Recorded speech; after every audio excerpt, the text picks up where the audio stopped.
Bom dia, hoje é terça-feira, dia 19 de julho de 2016, está no ar a mesa de debates aqui na TVE Juiz de Fora. E no programa de hoje nós vamos falar sobre como se preparar para a aposentadoria. Vamos falar também sobre os benefícios do yoga, meditação e alimentação natural. Mas antes de começar os assuntos desse programa, você confere as manchetes do Diário Regional de hoje. FGTS em alerta, empréstimo consignado afeta a renda futura. Roubos e homicídio em Humaitá preocupam moradores. Clima seco e ação humana contribuem para queimadas em Juiz de Fora. Polícia Militar Rodoviária multa 157 condutores por falta de farol baixo em rodovias. Lê ainda no Classe Tudo, imóveis para compra e venda, tabelionatos e passatempos.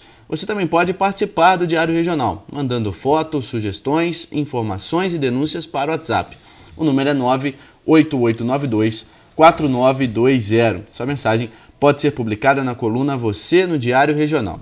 E participe também da nossa mesa de debates, enviando o seu comentário ou sugestão para o e-mail mesadedebats@tvejf.com.br ou pelo facebook.com/mesa de debates. Tem também uma forma mais imediata de entrar em contato com a gente, que é através do WhatsApp.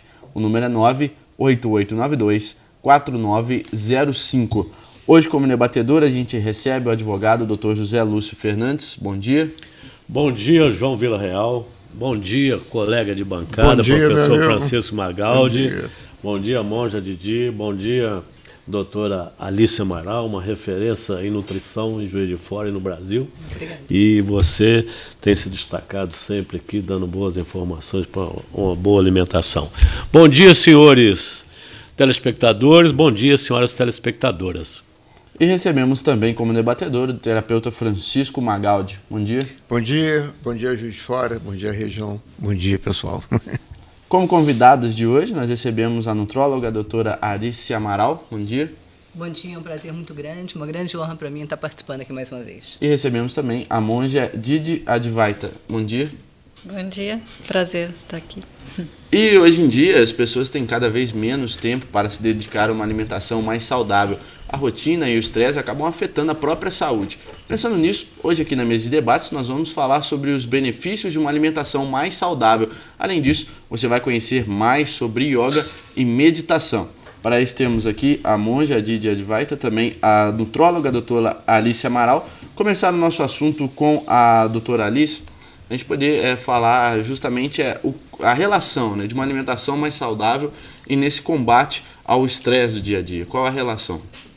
É importante a gente saber o que é uma relação com a alimentação saudável. Eu vejo muitas vezes as pessoas acham ou buscam ter uma alimentação saudável e sequer sabem o que é saudável.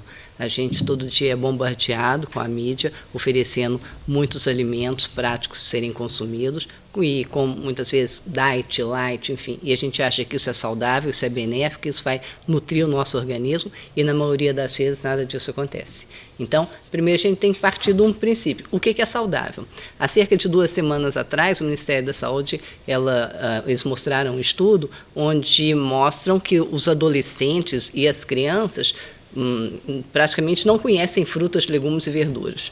O refrigerante ele aparece como o 6º alimento mais consumido nessa faixa etária. Então, isso chega a ser assustador. Semana passada foi publicado um artigo de uma revista na Austrália mostrando que a sucralose, que é um adoçante que a gente achava que era muito bom, dá um ganho de peso, porque estimula a fome de doce. E a gente se depara com as pessoas comendo e usando adoçantes, edulcorantes, achando que está fazendo uma coisa muito boa. Troca o açúcar refinado pelo adoçante, quando na verdade a gente sabe que além de dar ganho de peso, pode se envolver doenças como diabetes, alguns tipos de câncer. Então a gente tem que primeiro definir o que é saudável, o que vai fazer bem para mim. Eu sempre falo, se você quer saber se um alimento ele é saudável, se ele vai trazer benefícios à sua saúde, imagina se a sua avó iria reconhecê-lo como sendo comida. Se ela reconhecer aquilo como sendo comida, coma. Doutora Alice, realmente as suas dicas são da maior importância, porque eu acho que aquilo você tem que fazer, não o alimento, o seu remédio, mas tem que ser o alimento como o seu remédio, não o remédio como o seu alimento, né? E eu acredito piamente nessas informações de alimentação. Mas um dos problemas maiores hoje que tem enfrentado chama-se obesidade infantil. Então as mães têm uma certa dificuldade em fazer uma dieta saudável para os seus filhos, e muitas crianças aí com menos de 10 anos já demonstram um peso acima do normal. Para essas mães aí que têm agora os seus filhos e às vezes ela não consegue controlar, como que elas devem proceder? Qual que seria a dieta ideal para as crianças, a dieta infantil? O ideal é que a mãe já comece a cuidar da alimentação do bebê, ainda com o bebê no útero. A gente sabe que a mãe que está acima do peso vai predispor o filho a ser um obeso na fase adulta. Quando a criança nasce, eu acho que a melhor forma de você demonstrar amor pelo seu filho é amamentar. Até 6 meses de idade, a criança não precisa de mais nada, só do leite materno. Que é o melhor alimento que existe até hoje. Que é o melhor alimento que existe até hoje. Nada substitui o leite materno. A partir daí, vai introduzindo as frutinhas, os legumes. Dê o exemplo. Se você quer que seu filho se alimente bem, coma bem. Você não vai querer que seu filho se alimente bem comendo porcaria na frente dele. Os filhos, eles tendem a repetir os hábitos alimentares dos pais. Se a sua geladeira está cheia de refrigerante e alimentos congelados, com certeza é esse tipo de alimentação que o seu filho vai ter. Hoje em dia a gente se depara com crianças com obesidade mórbida, com crianças apresentando diabetes tipo 2, hipertensão arterial, doenças que antes a gente só via em pessoas muito mais velhas. E isso, é lógico, está diretamente ligado a alimentação errada. Vai falar assim, as crianças hoje elas se movimentam menos do que antigamente. Tudo bem que na nossa época a gente corria, jogava futebol, pipa, vôlei, não sei o quê, a gente não precisava ficar tão trancado dentro de casa, a violência não era tão grande, as mães elas não saíam para trabalhar, elas podiam ficar em casa cuidando dos filhos. Só que a gente se depara hoje com bebês com obesidade. E esses bebês eles não se movimentam menos do que eles se movimentavam há 40, 50 anos atrás. Então, o que mudou? Mudou a alimentação. E o nosso DNA, gente, ele não mudou tão rápido, ele não acompanhou isso. O meu organismo não está preparado para digerir esse isopor, essa alimentação industrializada e plastificada que é colocada. Muitos alimentos, eles não têm nem aquilo que eles se propõem a ter. Às vezes, o sabor é dado de maneira artificial, tem um tal de realçador de sabor, que a gente sabe que vai dar problemas neurológicos, vai dar câncer. Então, a gente tem que rever muito isso. Eu acho que vale a pena a gente investir um pouco do nosso tempo cuidando da nossa alimentação do que a gente perder tempo tratando doença. Doutora, tem 3 pontos que eu acho que é importante se a gente conseguisse abordar aqui. A criança, quando chora, hoje em dia, eu acho que pela própria falta de conhecimento, a mãe imediatamente faz o quê? Ela pensa que é comida. Exatamente. E com isso ocorre uma distorção da função alimentar. Então já começa da infância. Porque às vezes a criança está chorando, mas ela está com frio, ela está com dor de barriga, ela está com uma manhãzinha, ela está querendo um colo. E a mãe não, ela acha que está com fome, vai lá e soca comida. E com isso, toda vez que eu sentir fome, que eu sentir uma carência, que eu sentir uma dor, um mal-estar, eu vou querer comer. E vai crescer com isso. E vou crescer com isso. E aí eu vou comer não para nutrir meu organismo, eu vou comer para compensar as minhas carências. E isso está muito errado. Mais tarde vai aquilo. Eu mereço isso daqui. Eu mereço comer esse chocolate, eu mereço. Então a comida entra como um mérito, mas normalmente é um alimento ruim que está se dando. Uma coisa para compensar, exatamente. Outra coisa que eu acho importante também é o seguinte, o convívio antigamente dos pais era um pouco mais rígido em relação ao filho. Eu não sei se é uma questão de tempo, hoje em dia todo mundo trabalha, vida corrida, mas acontece o seguinte, desculpe falar assim, mas parece que os pais querem ver os filhos quietos. Então, independente se o filho vai comer um cheeseburger, se é uma batata frita, desde que ele fique quieto, se dá aquilo ali. Então, a preocupação em casa com o nutriente é pouco. E uma coisa importante também, antigamente o nosso solo está muito pobre, ele está muito rico em agrotóxicos fertilizantes. Se nós fizermos um mineralograma de uma batata, que antigamente nós encontrávamos 15, 16 minerais, hoje em dia se encontrarmos 5 vai ser muita coisa. Então, eu acho que tem que ter uma consciência realmente dos pais, e não só dos pais, mas em geral dos educadores, para que a gente conseguisse resolver esse tipo de coisa. É verdade isso que você falou. A nossa alimentação está cada vez mais pobre, o solo está exaurido, as técnicas de conservação, congelamento, micro-ondas, então, agrotóxicos, pesticidas, mesmo que a gente tente ter uma alimentação saudável, por vezes é muito difícil. Perfeito. É importante que haja uma participação dos pais, é importante que haja uma coisa que a gente sempre vem falando, uma participação da escola. A escola ela tem que ser coparticipativa nisso, ela também tem que ajudar a educar as crianças, né? A gente tem que educar para a vida e educar em relação à alimentação também, e principalmente por parte dos governos. Doutora Alice, a senhora está na bebida, na alimentação, mas uma coisa que preocupa, e eu tive uma dica sua muito boa, sobre um dos vilões aí, que é o glúten, né, e os 3 pós, o açúcar, o sal e a farinha. E eu, por exemplo, para a sua dica, eu praticamente hoje não estou ingerindo mais cerveja. Coisa por boa. Causa do glúten. Meus parabéns. Então estou optando pelo vinho tinto. Seco. E agora pelo vinho tinto seco.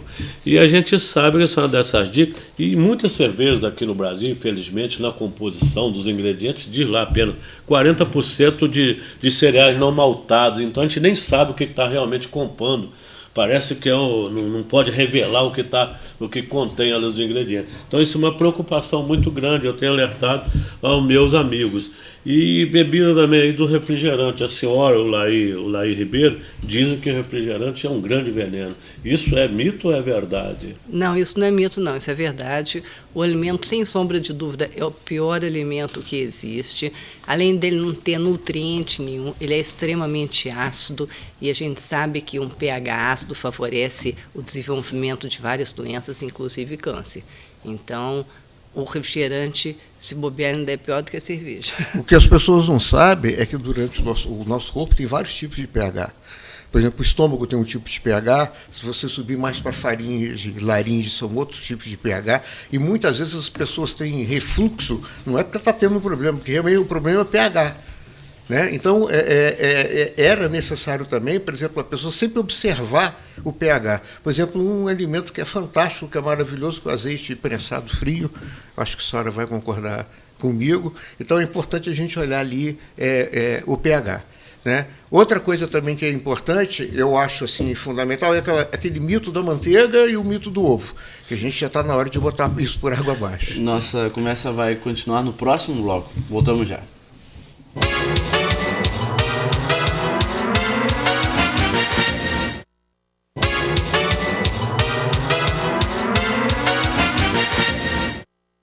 Nós estamos de volta com a mesa de debates aqui na TVE Juiz de Fora, agora também na companhia do consultor financeiro Luciano Costa. Bom dia. Bom dia a todos na mesa e bom dia a todos os telespectadores da TVE.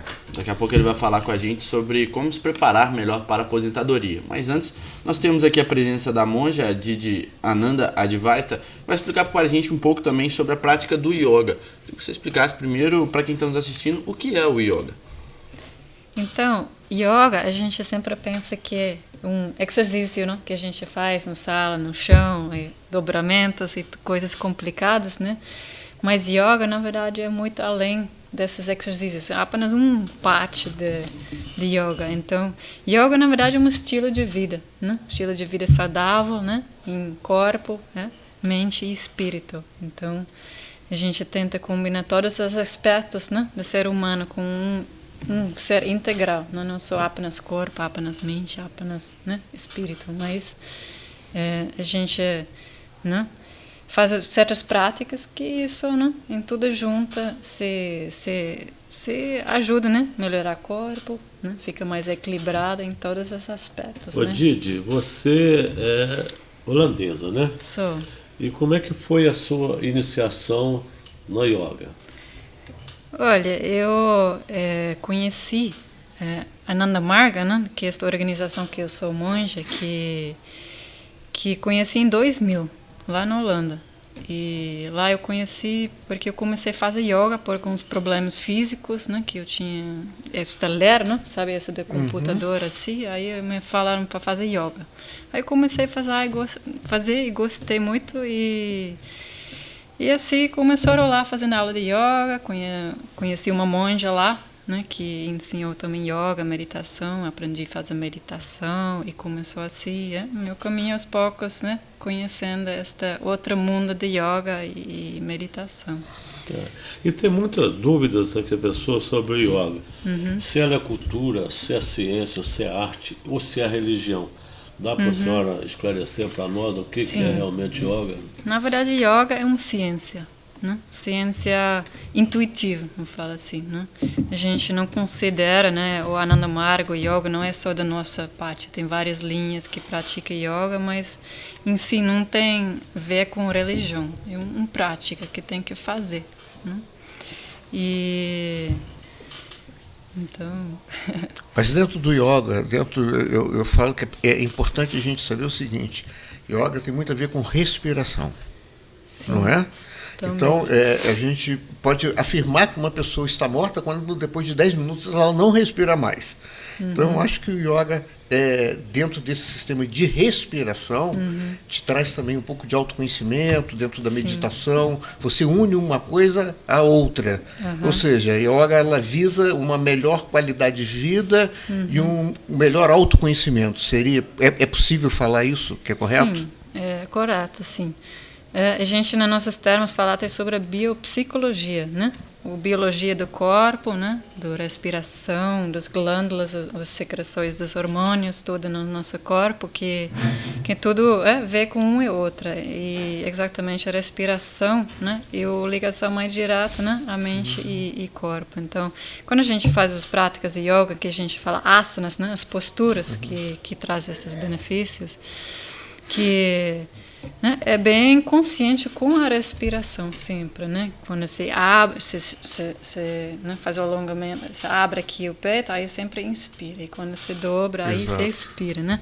Então vai um conjunto, e mesmo que estas abrindo e dobrando, elas estimulam as glândulas, né, nos vários pontos no corpo, e que vai ajudando a equilibrar os hormônios que ficam correndo no nosso corpo, né? Nem que a senhora fala da alimentação e o nosso estilo de vida, aí está tudo meio bagunçado, né? Meio desequilibrado, né? É porque a gente fica até na dúvida quando vocês veem na Índia, né? Hoje em dia, por exemplo, nós estamos todos aqui tranquilos, né?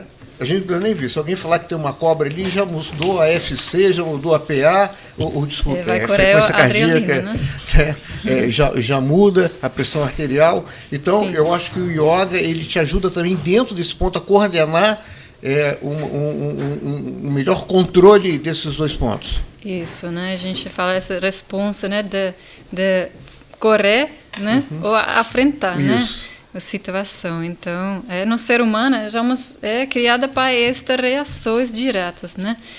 Então, como a gente hoje em dia fica só no escritório, na mesa, assim, a gente não tem esta reação física para tirar esta adrenalina, este momento que você vê cobra, ou você faz alguma coisa física, mas quando no estresse você fica brigando com seu colega ou algo assim, e tem um estresse também, mas você não pode expressar isso e acumula todo este estresse no corpo, né?